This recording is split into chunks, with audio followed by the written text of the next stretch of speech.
The bureaucrats, centralists in Brussels are addicted to power. They use or they abuse every crisis. Financial crisis, COVID crisis, Ukraine crisis, energy crisis. And the solution is always the same, and the professor already said it, more European Union. If there's no crisis, and that's the second point, if there's no crisis, they create a crisis. For example, climate change.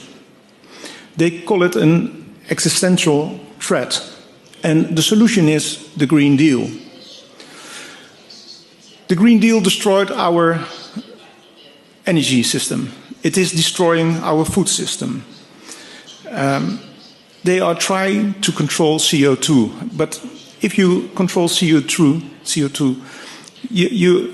you control people, because everything we do in life is about CO2 emissions. Living, breathing, eating, traveling, living. So if you can control that, you can control people's lives. Now they introduced the digital identity and the central bank digital currency. So they can see everything we do, and they can control everything we do, because they can shut off our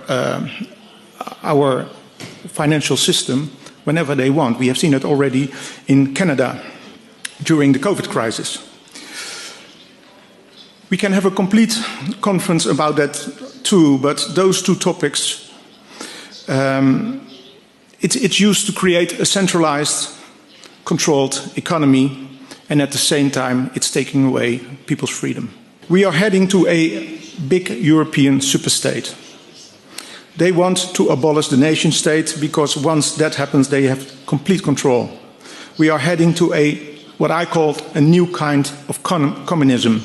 And people from my country and also from the other Western countries will not recognize that, because our generation was born in freedom. But you have seen communism, and you were able to win that 30 years ago.